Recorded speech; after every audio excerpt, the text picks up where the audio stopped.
November 1942. A German officer walks through the foggy streets of Copenhagen. He never hears the shot. He never sees the weapon.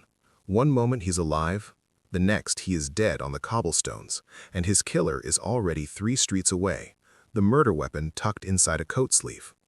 The gun that killed him looked like nothing more than a piece of industrial pipe. It had no visible trigger guard, no elegant lines, no gleaming finish. It was, by any conventional standard, the ugliest firearm ever issued to British forces. It was also the deadliest covert weapon of the entire war. The Welrod pistol was never meant to win battles. It was meant to win a different kind of war, one fought in shadows, in occupied cities, in the space between a resistance fighter's coat and a collaborator's skull. And it did so with a sound signature so impossibly quiet that victims often died before anyone realized a weapon had been fired at all. The problem facing British intelligence in 1941 was simple to state and nearly impossible to solve. The Special Operations Executive, or SOE, had been ordered by Winston Churchill to set Europe ablaze. Agents were being inserted into occupied territories across the continent. Resistance networks were being organized. Sabotage operations were being planned, but there was one critical gap in the arsenal. When an SOE agent needed to eliminate a target silently, the options were medieval. Knives required getting within arm's reach.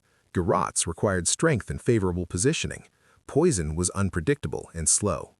What agents needed was a firearm that could kill at close range without alerting every German soldier within a quarter mile. Conventional silenced weapons existed, but they were deeply flawed. The suppressed Sten gun reduced noise to around 130 decibels, roughly equivalent to a jackhammer. Useful for masking the distinctive crack of gunfire, useless for true silent killing. Standard pistol suppressors of the era reduced sound to around 120 decibels, still loud enough to be heard clearly across a street, through walls, by anyone within 50 meters. SOE needed something that had never existed before. A weapon so quiet it could be fired in a crowded building without drawing attention. A weapon so simple it could not malfunction at the critical moment. A weapon so compact it could disappear inside clothing. The specifications seemed impossible.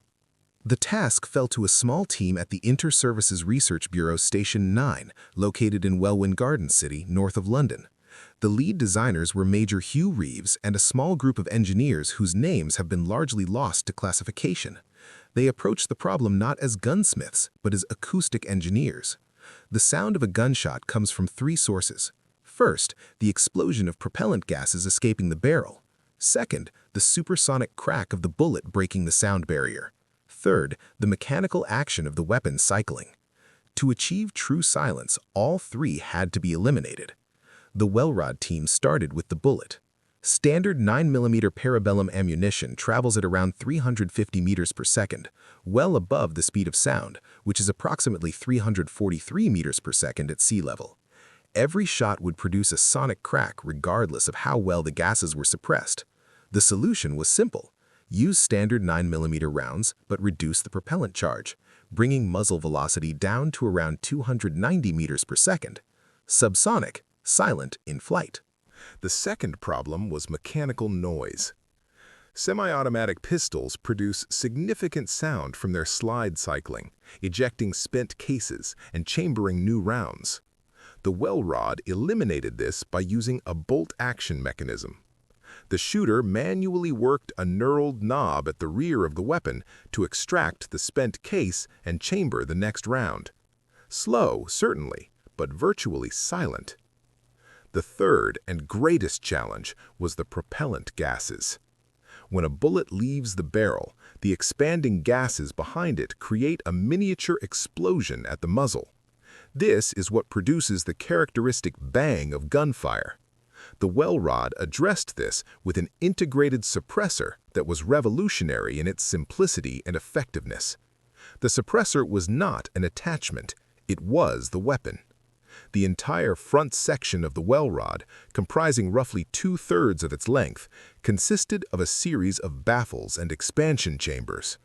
When fired, the propellant gases entered this labyrinth and expanded gradually through multiple chambers, cooling and slowing before eventually venting to the atmosphere. The effect was extraordinary.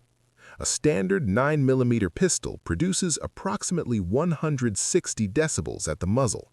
This is loud enough to cause immediate permanent hearing damage.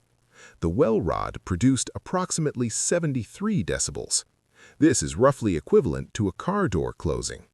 At 10 meters distance, the sound dropped even further, becoming nearly indistinguishable from ambient urban noise. The weapon itself measured just 14 inches in overall length. The grip was a simple cylinder wrapped in rubber to improve purchase, and it concealed a 6-round magazine. Later versions held 8 rounds. The barrel protruded from the front, looking for all the world like a piece of ordinary pipe. There was no trigger guard, just a small curved trigger emerging from the underside. Sights were minimal, just a fixed front blade and a rear notch, because the Welrod was never intended for precision shooting at range. The effective range was about 23 meters. The optimal range was considerably less. This was a contact weapon, designed to be pressed against the target or fired from across a small room. At these distances, accuracy was academic. What mattered was silence, and in this, the Welrod succeeded beyond all expectations. Production began in late 1942. The exact numbers remain classified even today, but estimates suggest between 2,800 and 14,000 units were manufactured during the war. The variance in estimates reflects the extreme secrecy surrounding the program. Serial numbers were deliberately scattered to confuse any attempt to determine production quantities. Documentation was minimal and much was destroyed. The first operational use came in early 1943. SOE agents began receiving Welrods through clandestine supply drops across occupied Europe. The weapon earned immediate respect among the resistance fighters who used it. In France, the Maquis used Welrods for what they called executive actions. German officers who had distinguished themselves through particular cruelty toward civilians tended to die quietly. Collaborators who had betrayed resistance networks stopped talking permanently. The weapon allowed assassinations in conditions that would have been impossible with conventional firearms.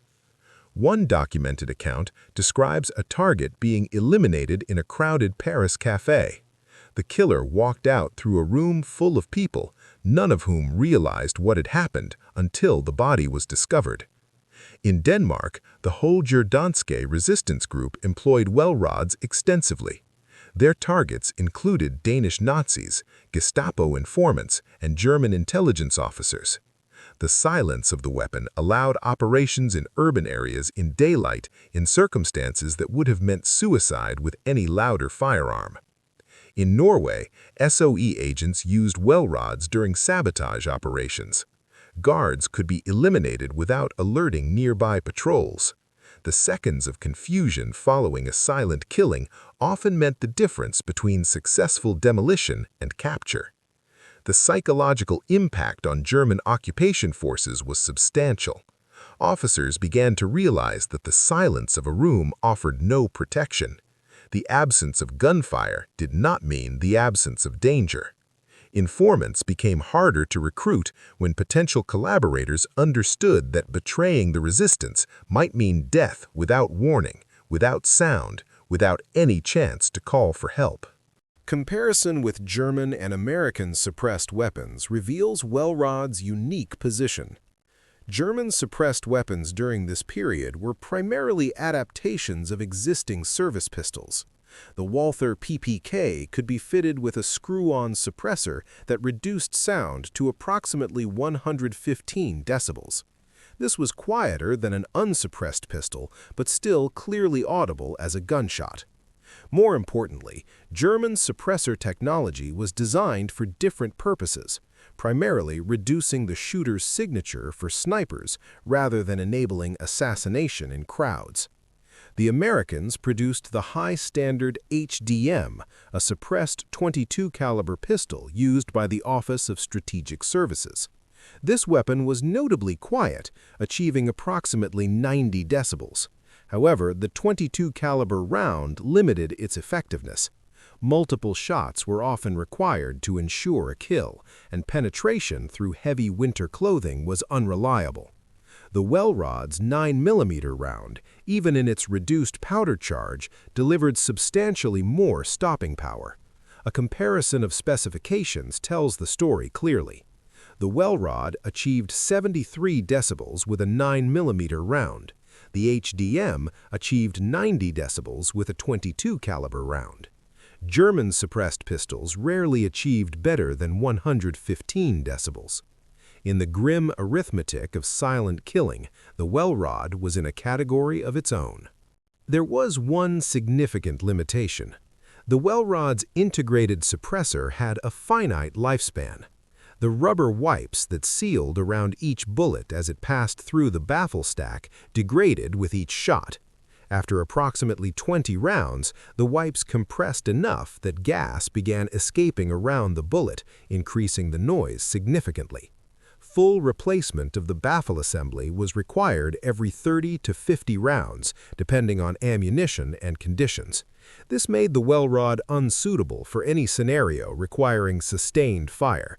It was a weapon for single kills or very limited engagements. Maintenance was also complex. The suppressor baffles had to be cleaned regularly, or carbon buildup would affect function. Replacement parts were difficult to obtain in the occupied territory. Many Welrods were lost or abandoned after their suppressors degraded beyond effectiveness, as agents had no means to repair them. The weapon's appearance also created operational challenges. While it could be concealed in clothing, it was too large to hide in a pocket and too distinctive in silhouette to pass as anything but a weapon if partially visible. Agents typically carried Welrods disassembled, with the suppressor section separated from the grip and magazine. Assembly required approximately 15 seconds, a time that was not always available. The bolt-action mechanism meant slow follow-up shots. If the first round failed to kill, the target had several seconds to react, while the operator worked the bolt. Training emphasized the necessity of headshots at close range to ensure immediate incapacitation. Body shots, even with the 9mm round, did not guarantee immediate silence from the victim. Security surrounding the Welrod was maintained throughout the war. German intelligence never obtained a complete example for analysis until after the war ended. Several Welrods were lost in operations, but all were either destroyed by agents before capture or damaged beyond recognition. The weapon's existence was not disclosed publicly until decades after the war. Veterans who had carried Welrods were instructed never to discuss them, and most complied. The few accounts that emerged described the weapon in vague terms, omitting technical details. This security was maintained partially because the Welrod remained in service with British intelligence long after 1945. Improved versions were developed during the Cold War, and the basic design principles influenced suppressed weapons development worldwide. The total number of people killed with Welrod pistols during World War II will never be known. SOE operational records were destroyed or remained classified. Resistance organizations kept minimal documentation of assassinations. German records noted mysterious deaths among occupation personnel, but rarely identified the cause beyond unknown assailant. What is documented is that the Welrod functioned exactly as designed, allowing trained operatives to eliminate targets in conditions where conventional firearms would have meant immediate capture or death. The German officer in Copenhagen never knew what killed him. The killer never knew if anyone heard the shot. The weapon that connected them produced a sound quieter than a door closing, and that silence was the point.